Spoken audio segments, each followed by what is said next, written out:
Bom dia, meus queridos alunos, queridas alunas do canal Educação, transmitindo diretamente do Estúdio 4 para toda a galáxia, mais uma aula de História com o professor César Robério. Bom dia especial para a nossa equipe também, nossa amiga Deusa, né, nossa intrépida intérprete de Libras, o Elcimar, nosso diretor de estúdio, professora Fátima, né, Campelo Matos, na nossa companhia. Bom, meus queridos, sem muita onda, porque quem tem onda é o mar. É bom deixar isso bem claro, né? Logo no início. Nós vamos tratar hoje sobre a redemocratização, tá certo? Olha só, processo de redemocratização é o tema da nossa aula de hoje, cujo objetivo é procurar entender, né? Procurar entender como que o processo de redemocratização, né, se fortaleceu na proporção em que a sociedade brasileira se organizou para exigir o fim da ditadura. Galera, é o seguinte, então assim, quando a gente... Bom dia, Andressa, nossa intérprete também de Libras. Quando a gente fala de redemocratização, né, nós estamos falando de um período que substituiu, que vem logo após um período da ditadura. Na tela, está no singular, fim da ditadura, mas vocês vão ver que ao longo da aula, nós vamos fazer um paralelo com outro período ditatorial que foi o chamado Estado Novo, né, da era Vargas, tá? Isso é um aspecto que você observa na história do nosso país. Nós temos, assim, períodos que são intercalados, período de ditadura e intercalado com período de redemocratização, tá bom? Vamos lá? Bom, para falar em redemocratização, nós temos que falar, também vamos trabalhar o conceito de democracia, o conceito de ditadura, né, como é que se originou ao longo da história da humanidade. Vamos começar pela imagem, vocês estão vendo aí, né, uma manifestação, e a faixa bem clara, amanhã vai ser outro dia, da música, né, amanhã será outro dia, amanhã, exato, e aí dá uma mensagem de motivação, né, uma mensagem de acreditar no futuro, né, e aí você veja que, no período ditatorial, esse sentimento de esperança, eles são muitas vezes sufocados, né? Eles são tolhidos, né? Exatamente pelos ditadores, pela galera que está no poder. Vamos lá, vamos ao texto. O processo de redemocratização é a restauração de um governo democrático em países que, uma vez, já garantiram direitos aos seus cidadãos e passaram por um nebuloso, um sinistro, um macabro período da ditadura, né, ou de autoritarismo. Não, nesse primeiro slide, pessoal, aqui está em termos genéricos, não estamos nos referindo especificamente ao Brasil. Qualquer país, outro, né, que tenha também vivenciado um período democrático, com liberdade de expressão, de alternância no poder, né, e na sequência um período de ausência de liberdade de expressão, de ausência de direitos individuais e coletivos, então você tem aí um período de ditadura que se estabelece. Na sequência, a democracia se restabelecendo é o que nós chamamos de redemocratização, tá? Redemocratização, tá legal? E veja vocês que a saída de um período ditatorial não é da mesma forma de uma saída de um período democrático, tá legal? Um aluno meu, Paulo Reis, ele dizia o seguinte: professor, é cômodo você ir para a rua, é tranquilo, de boa. Num país democrático, exigir, por exemplo, a implantação de uma ditadura. Agora, eu quero ver, num regime ditatorial, a criatura ir para a rua exigir o retorno da democracia. E ele tinha razão, é verdade. Por quê? Porque num regime democrático, é garantido a liberdade de expressão, tá certo? No regime ditatorial, não é, né? Essas pessoas que vocês estão vendo na sua tela, elas estão visivelmente tensas, né? Algumas olham para o lado, esperando aparecer algo, alguém, né? Uma repressão. Então, o nosso amigo Elcimar, ele ampliou a imagem, e eu tenho trabalhado muito isso com os alunos, né? Você apurar o olhar, né? Você procurar identificar os detalhes. Você está caminhando para fazer a prova do Enem. Na prova do Enem, você vai encontrar fotografias, gravuras, charges, né? Então, há necessidade, sim, de você ter um olhar cuidadoso, inclusive nos detalhes, tá legal? Bom, as democratizações, aí você pergunta, professor, como é que ocorre? Olha, basicamente, de duas formas. Uma primeira, como está colocado na sua tela, de maneira gradual e lenta, com a implantação progressiva de maiores direitos civis. Está aí. Você está vendo outra manifestação, a baixa ditadura. Mais uma vez, chamo sua atenção para o semblante dessas pessoas que estão segurando essa faixa, né? Você está vendo homens, mulheres. Eu não estou vendo ninguém sorrindo aí, não. Eu estou vendo pessoas assim que estão muito tensas, né? Elas estão assim assustadas, né? Como eu falei, olhando para os lados, porque a qualquer momento pode vir uma força policial e dispersar, né, esse movimento na base de cacetete mesmo. Mas está aí, segurando a faixa, a baixa ditadura. É um período em que a sociedade brasileira está bastante tensionada, né? Tá legal? Então, assim, na primeira forma, né? Agradecendo aí o nosso amigo Elcimar pelo close, voltando para o texto, né? Na primeira forma é dessa maneira, lenta e gradual, aos poucos. Vou usar aqui um termo mais adequado, né, Andressa? Paulatinamente. Paulatinamente, né? Não é na base da paulada, não. Paulatinamente, aos poucos, de forma progressiva, né? Vamos ampliando o vocabulário também, né? Lidamos com palavras, não lidamos com números nesta nossa disciplina aqui. E a outra forma, como é, meus queridos, minhas queridas alunos e alunos, é de uma maneira abrupta. Abrupta de maneira rápida, né? Violenta, quando os movimentos sociais e revoluções alteram radicalmente o cenário político de uma localidade. Então, nós tivemos, ao longo da história da humanidade, em alguns países em que vigorava um regime ditatorial e que a sociedade se organiza, se mobiliza, muitas vezes até pegando em armas mesmo, e no confronto se garante a redemocratização, ou seja, o retorno ao período, a uma condições democráticas, né, de forma abrupta. Então, esses dois caminhos que levam à redemocratização, vocês estão entendendo, né? Está claro para vocês? Tá? De uma forma lenta, gradual, né, aos poucos, ou então de uma forma abrupta, tá? De uma forma radical, mudando o cenário político. Está colocado em uma localidade, mas entenda também de um país, né? Então, essas seriam as duas formas. Porque, gente, vamos combinar aqui logo uma coisa, para que fique logo claro no início da aula. Vamos entender que qualquer país do mundo, não é só o nosso, nós estamos vivendo, não. O que a gente entende como uma situação desejada, uma situação, digamos assim, que a gente tem que preservar, exatamente as condições democráticas, tá certo? Já as condições ditatoriais seria tipo uma anomalia, né? Algo que foge da normalidade, né? Não é algo desejado. Então, assim, para que as pessoas vivam bem, se respeitando, mesmo que pensem de forma diferente, né? Então, vamos entender que a democracia tem que ser algo que a gente tem que construir, e é todo dia.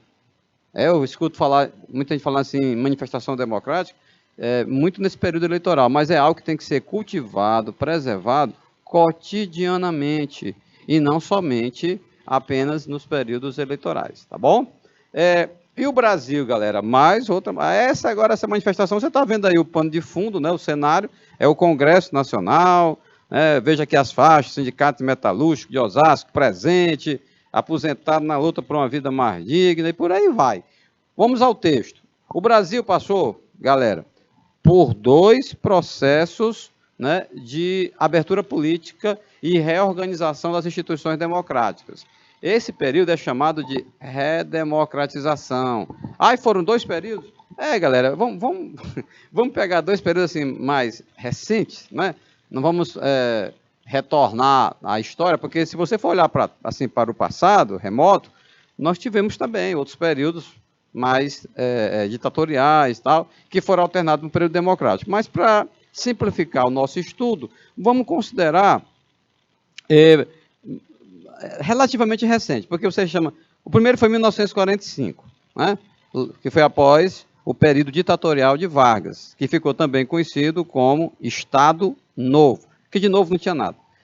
Isso tudo são estratégias de marketing político mesmo, eleitoral, né, que os governantes utilizam. Tá? Então, o Getúlio Vargas, ele cunhou esse termo, né, esse conceito de Estado Novo. Mas para se referir o quê? Aquele período de 37 a 45, meu irmão, esse período foi um período ditatorial, não houve eleições no Brasil, né? As pessoas eram presas porque pensavam diferente de Vargas.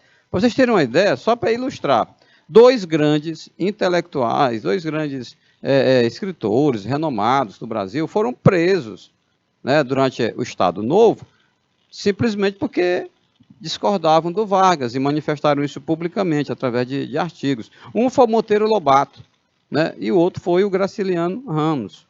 Ambos foram presos durante a ditadura do Vargas, tá?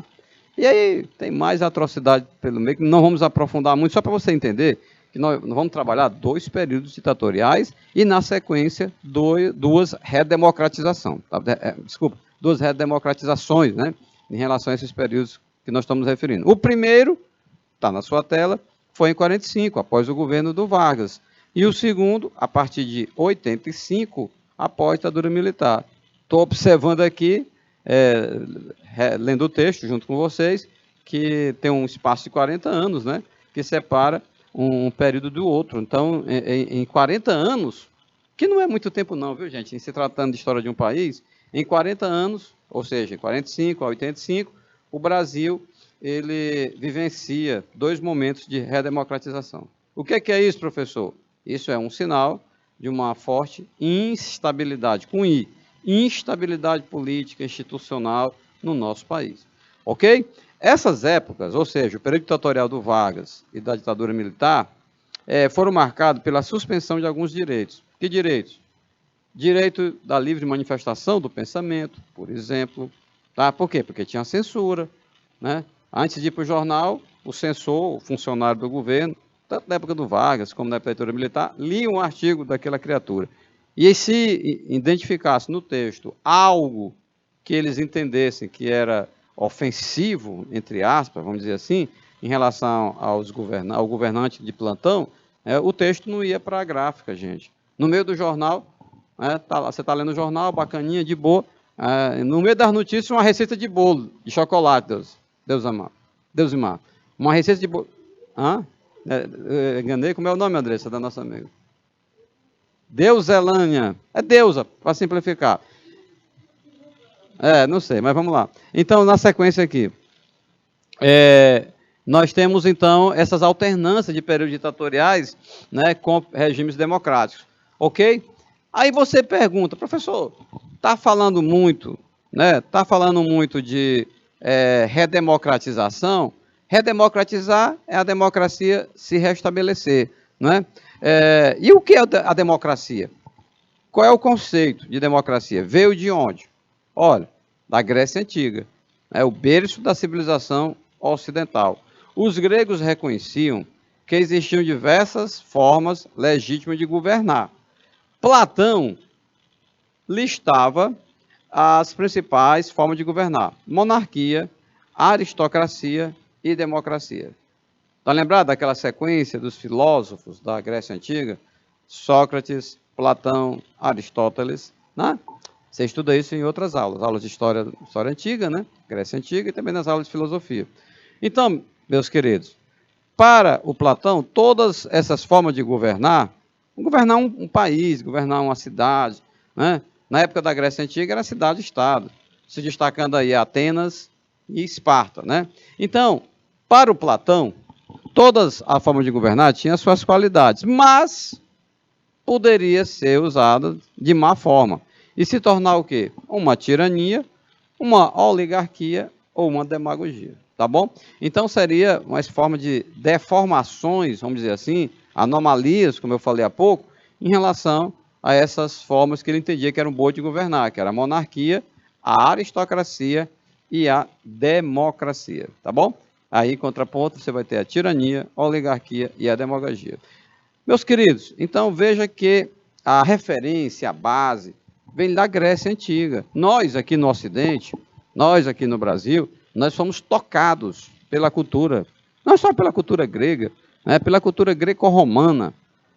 Na medida que nós fomos colonizados pelos portugueses e que Portugal fez parte do Império Romano e que Roma, ao conquistar a Grécia, incorpora valores da cultura grega, né? Então, de tal maneira, você fala assim, professor, está tão longe da gente. Você que pensa, você que imagina. A Grécia antiga, de 2000 anos atrás, está mais próximo de você, de nós, do que nós imaginamos. Tá bom? Tá certo? Seja no campo da filosofia, seja no campo da arquitetura, seja no campo das palavras. Olha a etimologia. Quantas palavras de origem grega, não é? Como, por exemplo, democracia.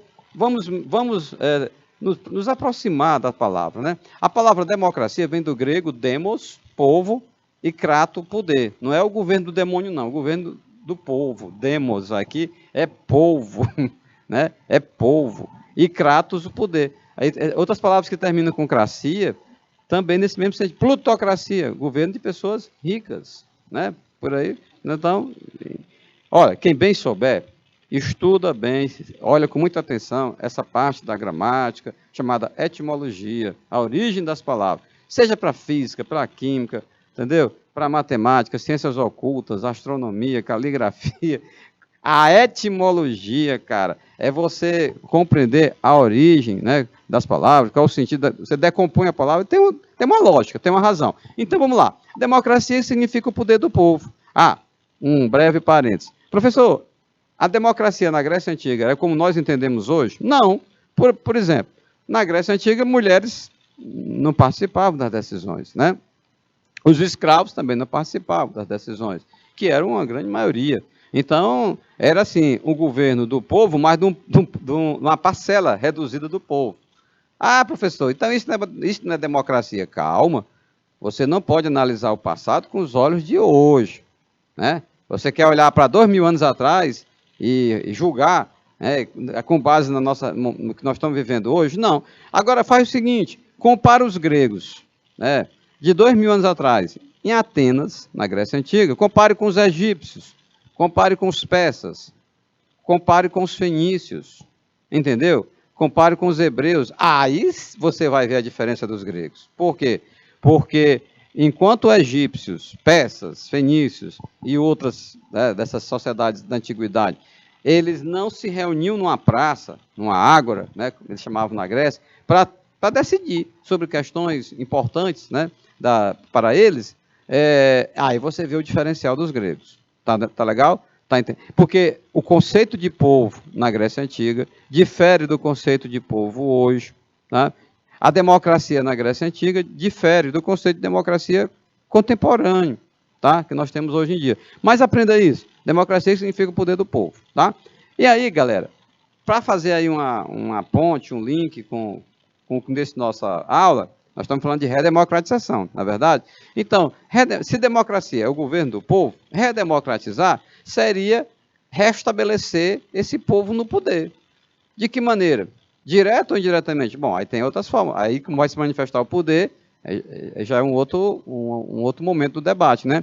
Porque, veja bem, como está na sua tela, como não é possível que toda uma população governe, o poder é transferido para representantes políticos.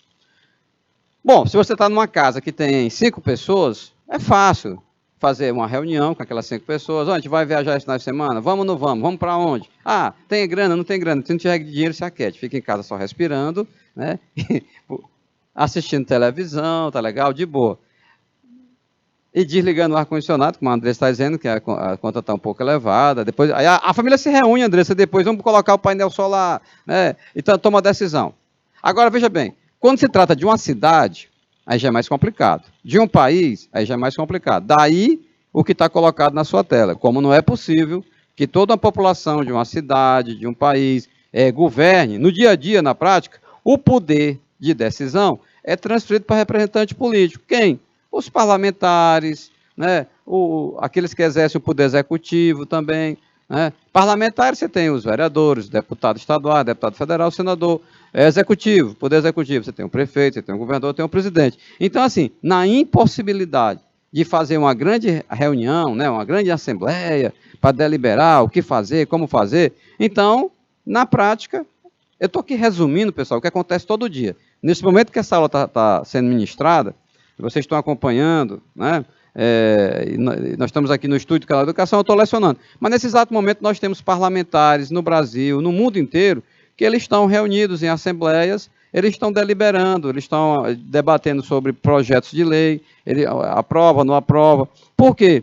Porque você elege confiando nele, ou pelo menos em tese, né? E deveria acompanhar esse trabalho enquanto representante, né, seu e tal.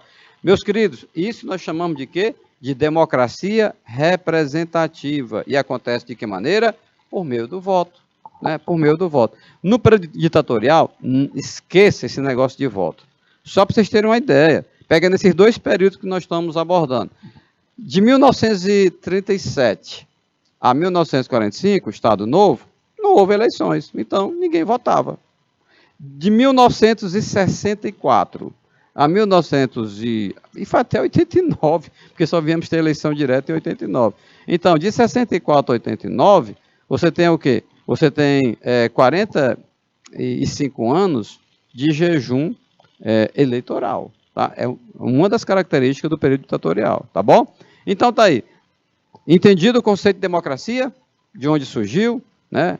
A questão etimológica, a questão também de como se manifesta o poder de forma representativa, porque de duas uma, ou você exerce a democracia de forma direta ou de forma indireta. Então, quando você, num plebiscito, por exemplo, ou num referendo, você está vivenciando a democracia dessa forma direta. Agora, quando você elege um representante, um deputado, um senador, né, para elaborar leis lá no parlamento, então é a democracia indireta. Indireta. E o voto é o canal, é a fagulha de poder que tem na mão de cada cidadão em qualquer país do mundo, onde haja democracia, lógico. Bom, professor, dito isso, né, está trabalhando o conceito de democracia, qual seria, portanto, o contrário da democracia? O oposto, o antônimo da democracia, né? Ao longo da história, algumas pessoas perceberam que a vontade do povo nem sempre era mais adequada e propuseram novas formas de governo, além das três clássicas. E aqui eu vou colocar entre aspas o que está nesta tela, para poder as devidas ressalvas. Que ressalva, meu irmão? A ressalva é o seguinte: que história é essa? Né? Dizer que a vontade do povo nem sempre era a mais adequada. A mais adequada com base em quê? Está entendendo? A mais adequada sob qual perspectiva? Isso é muito perigoso. Geralmente, quando vem com essa conversa, com essa onda, com esse papo, olha, tem outra forma de governar, além da democracia. Ah, meu irmão, peraí, como é que é? Tirando essa fagulha de poder, né, que cada um tem, que é de votar, que é de manifestar seu pensamento, a sua opinião, então você vai ter o quê? Quando isso acontece, é uma autocracia, né? Por exemplo, uma autocracia republicana é uma delas. Na maioria das vezes, a autocracia se transforma em ditadura. Vocês estão vendo? Vocês estão observando, gente, assim, a questão do ordenamento das ideias. Como é que nós estamos avançando aqui, nessa aula, tá bom? Trabalhando o conceito de democracia, o conceito de redemocratização, o conceito de ditadura, né? O que é uma ditadura? Porque, às vezes, as pessoas, a gente observa no dia a dia, através no meio de comunicação, algumas pessoas, não, nesse período histórico, não era ditadura, não. Como que não era? E o que é uma ditadura? Então, peraí, antes de a gente conseguir continuar o debate, é interessante esclarecer entre os interlocutores o que é uma ditadura, né? E o que é uma democracia. Tá legal? Por exemplo, na época da ditadura civil-militar, de 64 a 85, os militares diziam que não era ditadura, não. Não, olha, não é. Inclusive, está vendo? Nós temos dois partidos, tinha a Arena e o MDB. O partido que apoiava o governo, que era a Arena, e o partido que era oposição ao governo militar, que era o MDB. Vem cá, ter apenas dois partidos caracteriza, em qualquer país do mundo, né, um regime democrático? É óbvio que não, né? Mas era esse o argumento que eles colocavam, né? Olha, aqui não tem só um partido, aqui tem dois partidos, enfim, e dentre outros argumentos que eram falácias, né? Procurando justificar o injustificável, né? Porque, assim, quando você... e, aliás, pessoal, é o seguinte, não entrando em campo pessoal, mas quando você está dialogando com alguém no campo das ideias e mantendo o respeito entre as pessoas, essa questão dos conceitos é interessante, porque se você começa o diálogo esclarecendo entre os interlocutores o que é uma ditadura, Aí fica até mais prático você procurar encaixar se aquele momento da história, daquele país qualquer que você está analisando, se podemos entender que era ou não uma ditadura. Por exemplo, não ter eleições caracteriza uma ditadura? Sim, né? Não tem alternância no poder, é uma ditadura, em qualquer lugar do mundo. Não ter liberdade de expressão caracteriza uma ditadura? Sim, né? Em qualquer lugar do mundo. Você está entendendo? Por exemplo, o uso da força militar para intimidar caracteriza uma ditadura? Sim, ao longo da história da humanidade. Então, se daquele momento, aquele período que você estava analisando, eu falei aqui uns 3, 4 critérios, né, aspectos para ser analisado, se isso não for ditadura, então nós temos que rever o conceito de ditadura, não é não? Ok? Então, você está vendo aí nessa imagem, né, a figura de uma pessoa, geralmente as ditaduras têm o culto à personalidade, isso é o líder, é o chefe, né? Na Alemanha tinha o Hitler, Führer, né? Era o líder, e aí tinha aquela saudação nazista, Ei Führer, né? Salve o Hitler, vive o chefe. Então veja que os regimes ditatoriais eles têm características. Agora, interessante, já que você entendeu o conceito de democracia, já que você entendeu o conceito de ditadura, tem algo que é curioso. É como que num regime democrático, existem possibilidades, existe abertura para que ocorra algumas manifestações que são visivelmente antidemocráticas, mas elas passam, às vezes passam despercebidas, às vezes são toleradas, e porque a democracia tem disso, é a grande mãezona, né? Agora, no regime ditatorial, não, aí sufoca os pensamentos contrários, tá bom? O termo ditadura se refere a uma forma de governo civil ou militar em que um grupo ou um líder toma o poder e rege o país de forma inflexível. Inflexível. Não cede, né? Não dialoga. Via de regra, governos ditatoriais, seja ele civil ou militar, não tem essa capacidade de dialogar, né? De você veja bem, conviver com ideias contrárias, com pensamento diferente. Mais uma vez, uma manifestação, abaixo a repressão, e aí, segurando a bandeira do Brasil. Né? A bandeira do Brasil que não pertence a mim, não pertence a você, não tem um dono, ela pertence aos brasileiros. Né? Então, ninguém pode querer sequestrar esta bandeira e dizer que a bandeira é minha e é pronto e você não pode pegar na bandeira. Mas que história é essa? Né? Não, a bandeira é nossa. E tão bonita quando tremula livremente, né? Sem nenhuma amarra, sem nenhum sentimento de você querer dividir as pessoas entre os que podem e os que não podem segurar a bandeira, os que podem e os que não usar a bandeira.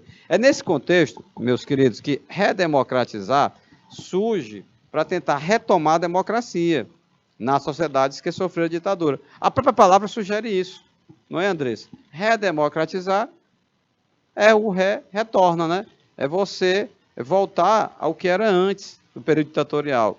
Porque a regra, o normal, digamos assim, o esperado é a democracia. A ditadura é uma anomalia. É como se fosse assim, a democracia é um estado de saúde de um país e a ditadura é um estado de doença mesmo. Né? Por quê? Porque não é normal. Né? Não é normal a pessoa ser presa, ser torturada, ser morta porque pensa contrário. Não é porque pensa diferente. Ah, meu irmão, aí... E se alguém acha que isso é correto e normal, então o debate já tem que ir para outro nível. Né? Já é porque algumas pessoas, pode ser má índole, alguém que defenda mesmo a dor, causar a dor e o sofrimento, e maltratar e matar. Então, entendido isso, redemocratizar surge nesses contextos de retorno à democracia. Imagem forte. Imagem forte, eu acho que você está vendo um jovem, um civil desarmado, cercado por 1, 2, 3, 4, 5, contei 5, 6, ali, ó, 6 militares, 7, pareceu mais um capacete ali atrás. Eu estou vendo aqui 4 de um lado e 3 do outro, 7 contra 1, cada um fortemente armado, arrastando pelo chão esse rapaz. É uma cena típica de um regime ditatorial, infelizmente é do Brasil, no período da ditadura militar.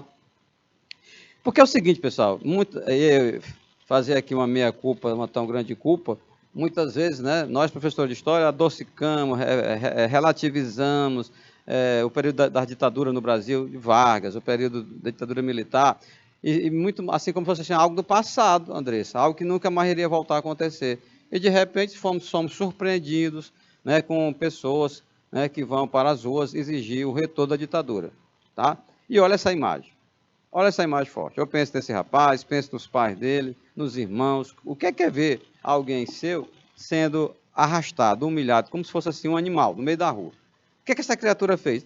No mínimo estava participando da manifestação, segurando uma faixa, um cartaz, e incomodou, né, aos donos do poder. Vamos ao texto.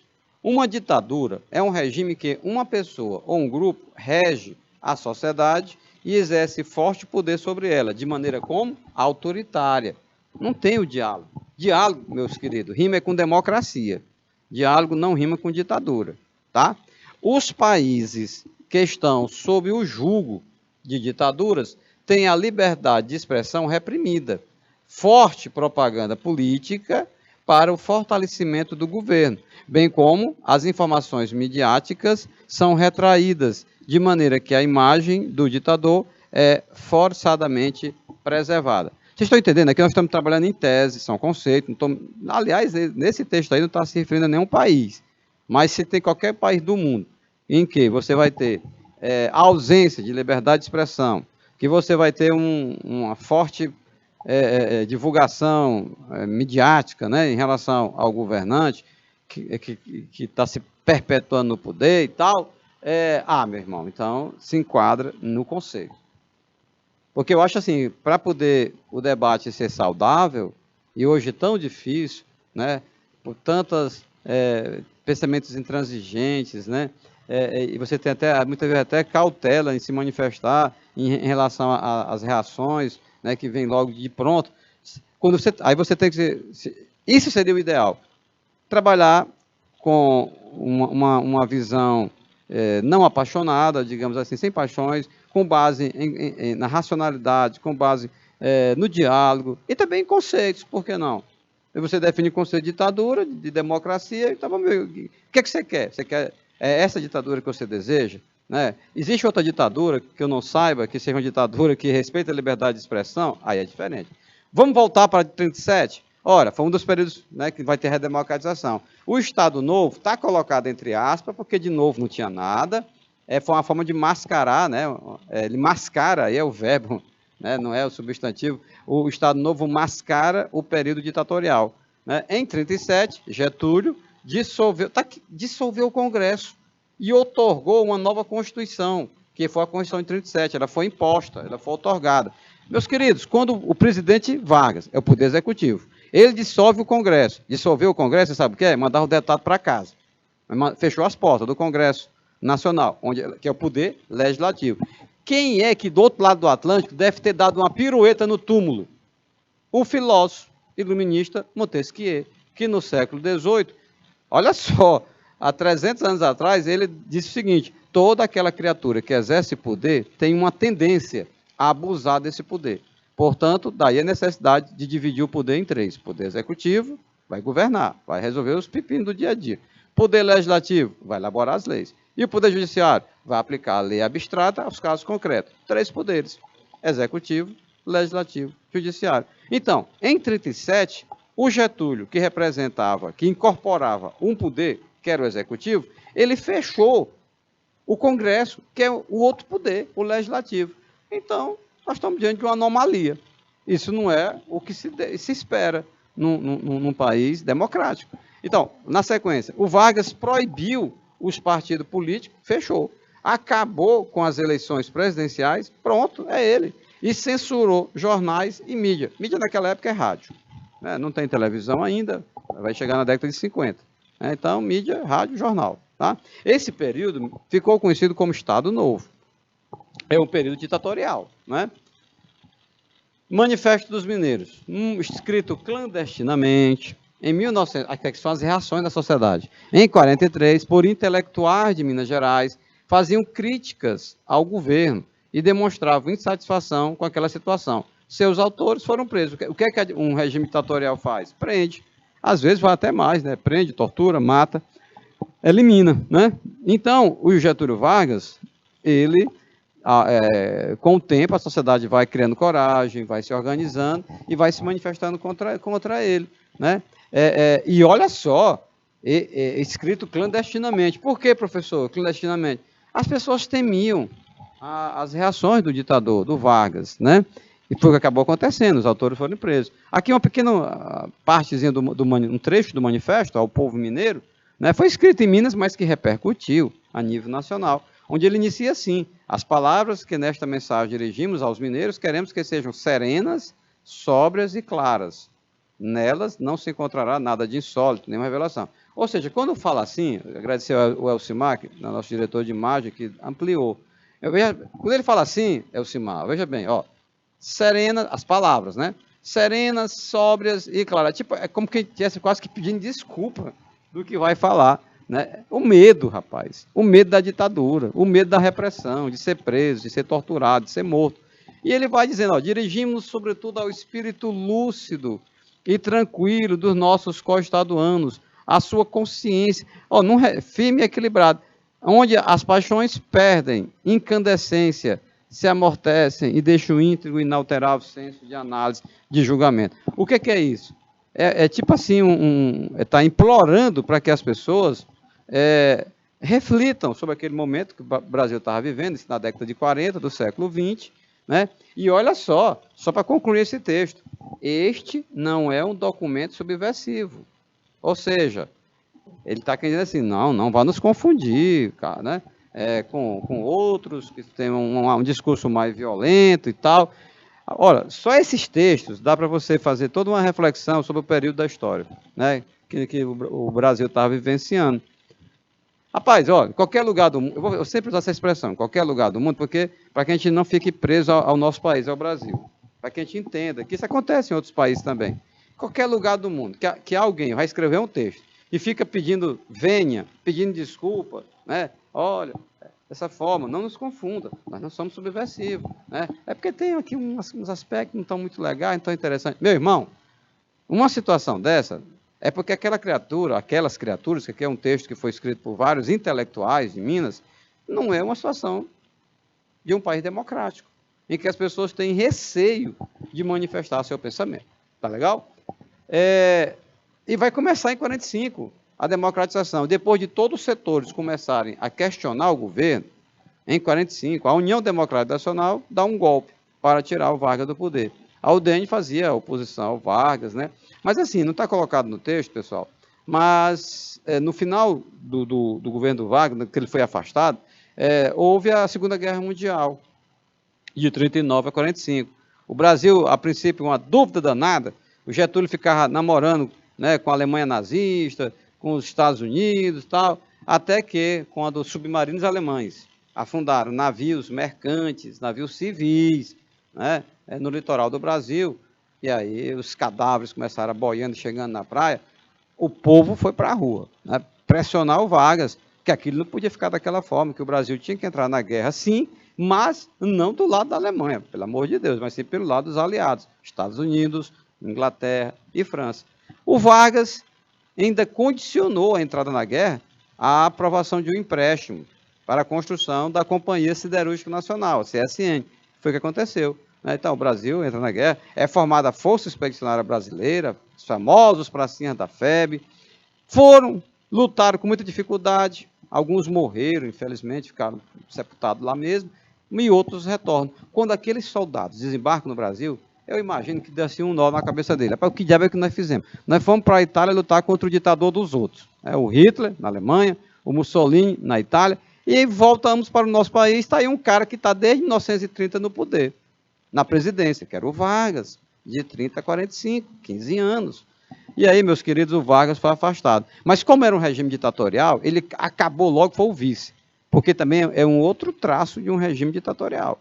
Não tem essa história de vice, é algo de país democrático. O presidente morreu, o presidente foi afastado, o vice assume. O que é que o Getúlio fez? Acabou com o cargo de vice. Quando ele foi afastado, não tinha vice. Quem é que assume o governo? O presidente do STF, do Supremo Tribunal Federal, o senhor José Linhares. José Linhares, tá? Na linha sucessória, tá bom? Então, dessa maneira, o Brasil se redemocratizou em 45, né? Afastando o presidente Vargas. Quem é que substitui? Um general. O general Eurico Gaspar-Du. Aí você pergunta, professor, foi um golpe militar? Não, foi não. Ele foi eleito, ele se candidatou, foi pedir voto. Quase que não ia eleito. O Getúlio Vargas foi que deu um empurrãozinho nele, porque o general Dutra era muito sério, militar, né? sisudo, e o homem não tinha carisma nenhum. Agora o Getúlio não, o Getúlio era carismático. Então o Getúlio, uma grande liderança política, ele foi afastado da presidência, né? Mas inclusive ele falou, eu voltarei. Eu não vou dizer tchau não, eu vou dizer até logo. E de fato ele voltou, em 1950 o homem foi eleito, governou até 54, quando ele cometeu o suicídio. É assunto para outra aula, só um spoiler. Depois do Dutra, né, na sequência da posse dele, o segundo passo foi redemocratizar. Como é que se das primeiras ações de redemocratização? É aprovar uma nova Constituição. Qual era a Constituição que estava em vigor em 45? A de 37.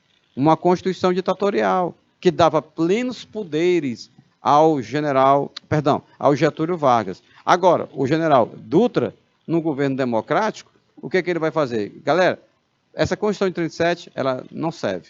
O Brasil agora é uma democracia, o Brasil se redemocratizou, então é nesse contexto que é promulgada a Constituição de 1946, tá legal? De 1946.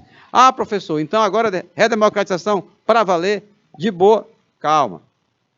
Redemocratização assim porque o Vargas estava 15 anos no poder, foi afastado, né? Não tinha eleições, não tinha alternância, né? Prisões arbitrárias e tal. Porém, alguns historiadores, como está na sua tela, consideram essa redemocratização parcial. Como assim, professor César, parcial? Olha, por exemplo, o Partido Comunista ele foi declarado ilegal em 47. Aí você assim, professor, mas e qual o problema? Qual o problema? Qual o problema é que a própria Constituição de 46, ela garantia essa livre manifestação do pensamento, né? O pluripartidarismo. No entanto, nós estamos já entrando naquele período, meus queridos, que ficou conhecido como Guerra Fria. Lembram? Em que havia uma bipolarização no mundo. De um lado, o bloco capitalista, liderado pelos Estados Unidos. Do outro lado, o bloco socialista, liderado pela ex-União Soviética. E o Dutra?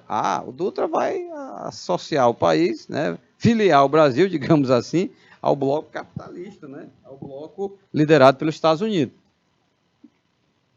E aí, meus queridos, para poder mostrar serviço, digamos assim, para os Estados Unidos, o que é que o presidente Dutra, o general Dutra, vai fazer? Ele vai colocar o Partido Comunista na ilegalidade.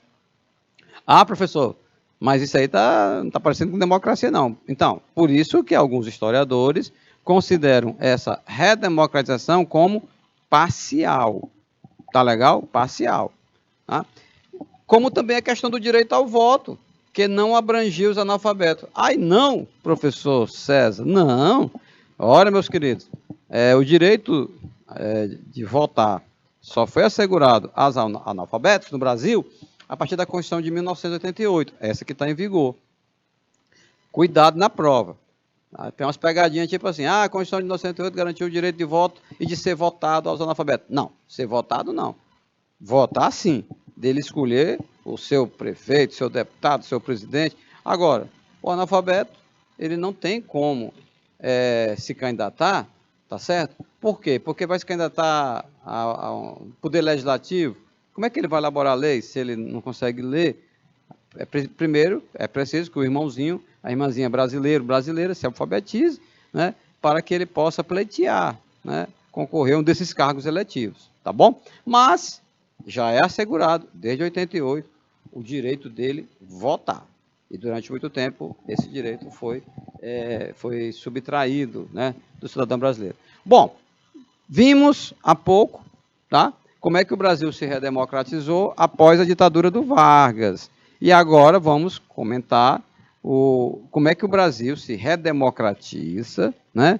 Ou seja, sai de um período ditatorial e retorna à democracia no período após a ditadura civil-militar.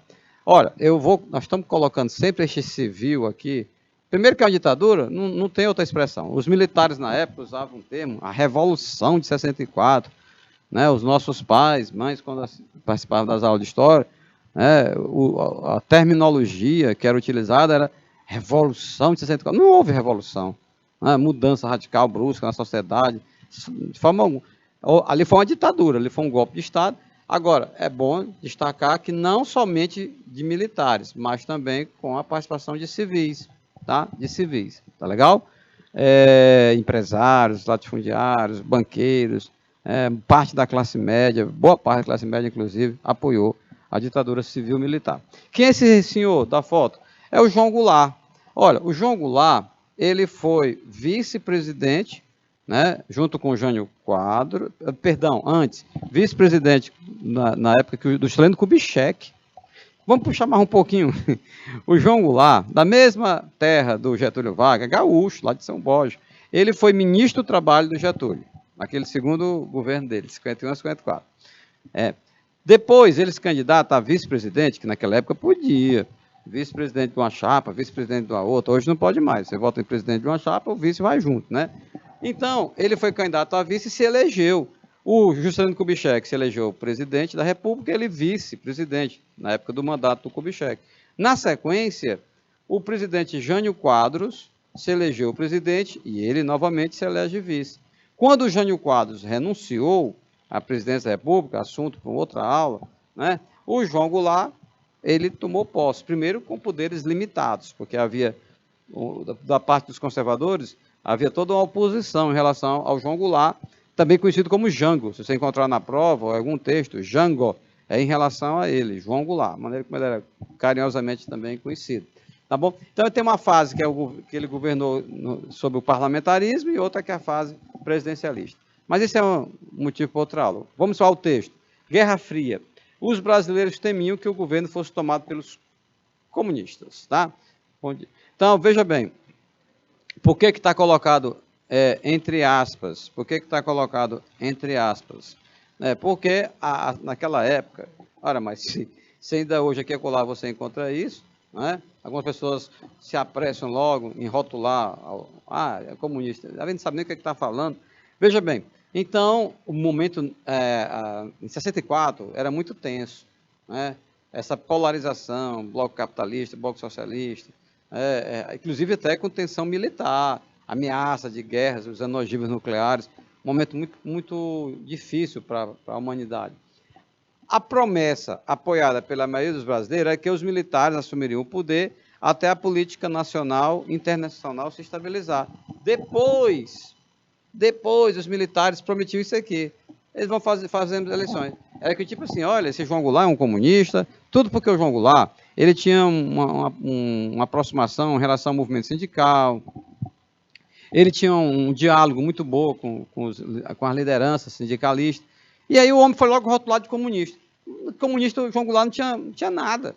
Ele era um grande criador de gado, fazendeiro, estancieiro, como eles chamam lá, no Rio Grande do Sul. Então, seria, digamos assim, um grande exagero, né, rotular o João Goulart como comunista. Não era. De fato, não era. Era um democrata, né, alguém aberto ao diálogo, ao entendimento. Bom, e aí, meus queridos, o que é que os militares disseram? Nós vamos afastar o João Goulart, eles depuseram o João Goulart da presidência, né, e assumem os militares em 64.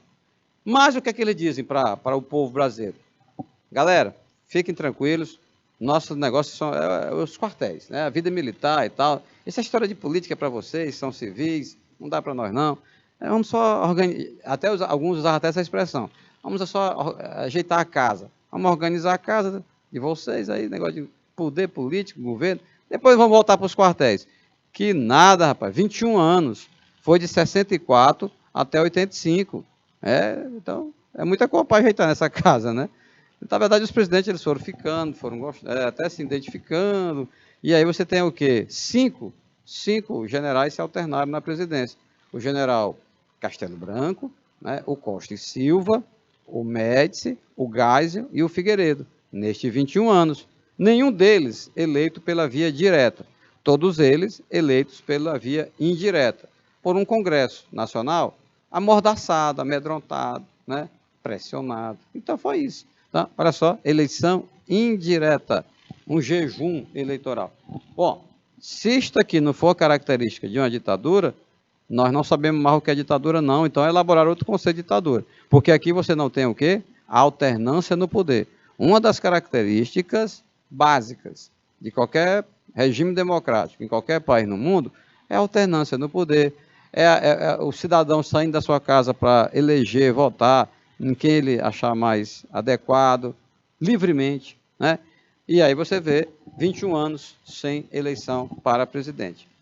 Novamente o João Goulart, aqui está uma cena mais tensa, e a imagem é interessante quando você observa, né, os militares, olha esse militar aqui ao fundo, fardado, olha de uma forma bastante ostensiva, até intimidatória mesmo, né, por que não? Então, naquele período, pessoal, o Brasil vivia numa tensão internacional muito grande, né?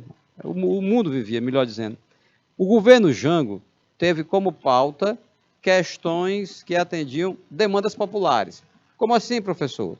Reforma agrária, dar terra para quem precisa, para trabalhar, um lotezinho de terra. O Brasil tinha terra demais, mas era muita terra nas mãos de poucas pessoas, a terra não produzia, né? E o João Goulart tinha essa, digamos assim, essa característica de ter esse bom diálogo, de ter esse bom entendimento, né, com as camadas populares.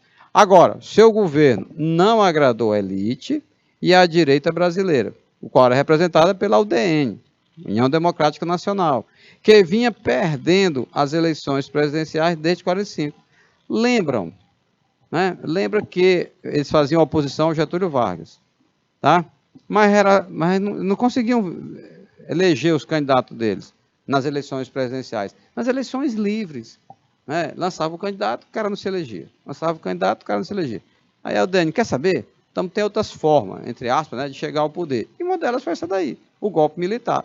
Então, a UDN, né, não conseguindo êxito com seus candidatos nas eleições, no voto direto, se junta com os militares para afastar um presidente democraticamente eleito, o senhor João Goulart, e assumiu o poder. Só que também armaram e se deram mal, porque muitos líderes políticos da UDN, eles foram nessa onda de que os militares iam ficar um tempo e depois iam voltar para quartéis. E como não voltaram, eles mesmos, da UDN, que apoiaram o golpe civil-militar, depois eles ficaram, digamos assim, arrependidos, porque eles não puderam se candidatar, não puderam concorrer, que era o sonho deles, né, das lideranças da UDN. Então, meus queridos, o João Goulart vai enfrentar fortemente. Agora, você estava vendo aqui, já uma postura até interessante, essa sequência de imagens. Eu vou só voltar, né, para que você observe a sequência. Então, você aqui o João Goulart, né, está um pouco tenso, mas está ainda enfrentando os seus adversários. Agora, aqui não. Aqui já é um João Goulart bastante... Olha, ele está falando firmemente. É porque a pressão está aumentando. A pressão está aumentando, sobretudo os militares. Não tem uma foto dele. Você pode pesquisar na internet que não tem ali alguém fardado próximo, um militar próximo, atento, observando o que ele está falando e tudo. Ele foi afastado. Então, militares e políticos provocaram o medo na população brasileira de que Jango estaria tentando implantar um governo comunista no Brasil. Por isso que eu estou colocando entre aspas, né? Já falei. Lê um pouco depois, quando terminar a aula, o tempo aqui é muito exíguo, né? Não permite assim aprofundamento, mas se você tiver assim um tempinho para dar uma lida na biografia do João Goulart, cara, ele não era um comunista. Aí, mais uma vez, eu repito, a necessidade para que o debate flua, né, com racionalidade, com tranquilidade. Vamos então entender qual é o conceito de comunista. O que é que o cara, quem era tido como um comunista na época defendia ações mais radicais, né, transformadoras, revolucionárias. O João Goulart, falar de reforma agrária era um tema delicado para o João Goulart. Por quê? Porque ele também possuía muitas terras no Rio Grande do Sul. E aí, como é que fica? Né? Qual é a reforma agrária que ele defende? Né? Você está entendendo? De que maneira vai ser implementada? Então, isso serve até de aprendizagem para nós. Nós não podemos nos precipitar e rotular logo as pessoas. Isso aqui é isso, aquilo é aquilo. Calma.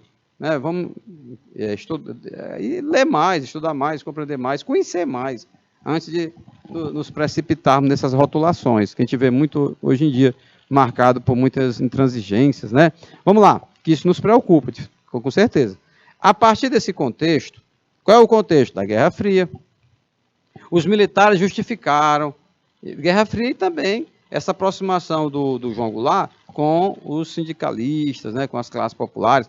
Os militares procuraram justificar o golpe como uma forma de impedir que o comunismo, mais uma vez entre aspas, fosse instaurado no país e de restaurar a ordem que supostamente teria sido perdida.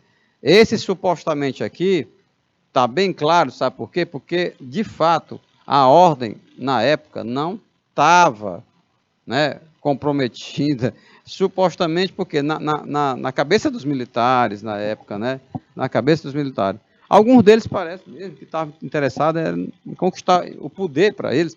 Por quê? Porque 21 anos, 21 anos para organizar esta casa, tá difícil, né? Mais de 2 décadas.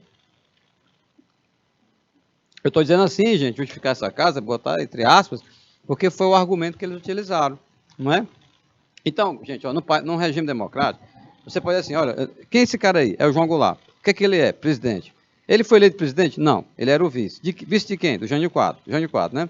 Mas ele foi eleito? Ele teve votos? Teve voto. Milhares de brasileiros votaram nesse cara. Ah, mas eu não gosto dele. Ah, meu irmão, você ou não gostando dele, ou gostando, simpatizando com ele, ou simpatizando, ele foi eleito. É a democracia, não é? Então, o que é que os militares argumentavam? Não, nós não simpatizamos com esse João Goulart, vamos tirar ele da presidência. Não queriam saber se o cara tinha sido eleito ou não. Porque o bom da democracia é exatamente isso. O cara se candidata, se elege. Alguns, quando fazem por onde, se reelege, outros não. E aí é a vida que segue. Agora, porque você não simpatiza, porque você não concorda, né? Aí isso é regime ditatorial. Tá? Olha só essa cena. No meio, né, urbano, é até inadequado, um mondrongo, um tanque de guerra. Um veículo militar normalmente utilizado no confronto com outro exército, de outra nação. Isso aí nem é um Fusca, não. Então, até para um carro desse se locomover no meio de uma cidade, é difícil, né? Complicado. Você vê que as pessoas estão assim meio perplexas, algumas não estão nem entendendo o que é isso. Né? Ou uns aplaudem, outros estão preocupados, olha, isso não é um bom sinal. Será que esses caras vão demorar muito tempo nessa presidência? Vamos lá. Diversas forças sociais apoiaram o golpe militar. Não é algo só deles não, tá bom? Como grupos políticos de direita e civis.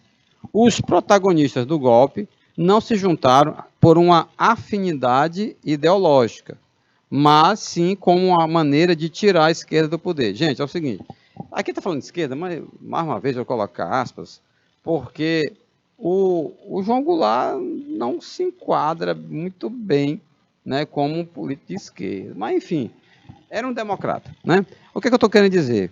Nós estamos querendo trabalhar nesse slide. Aquele grupo todo que se juntou para depor o presidente João Goulart, tirar ele da presidência, quem eram eles? Tinha militares, tinha empresários, banqueiros, dono de meio de comunicação de massa, você está entendendo? Multinacionais, classe média, pessoas da classe média, trabalhadores, muitos trabalhadores bateram palma, valeu, é isso mesmo, tá legal, cara, valeu. Só que, olha o que está escrito, não se juntaram por uma afinidade ideológica, ou seja, não tinha um pensamento homogêneo, pelo contrário, heterogêneo. O que é que unia essa galera toda?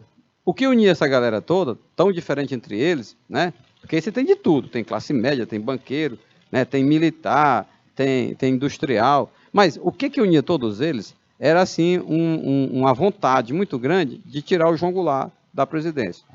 Uma vez afastado o João Goulart, quando começou o day after, né, o dia seguinte, aí muitos do que apoiaram o golpe, que foi um golpe em quem? Na Constituição.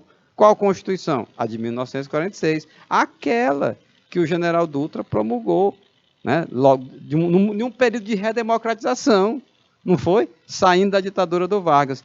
Então, meus queridos, foi um golpe na Constituição, que garantia o governo dos eleitos, e o João Goulart tinha sido eleito.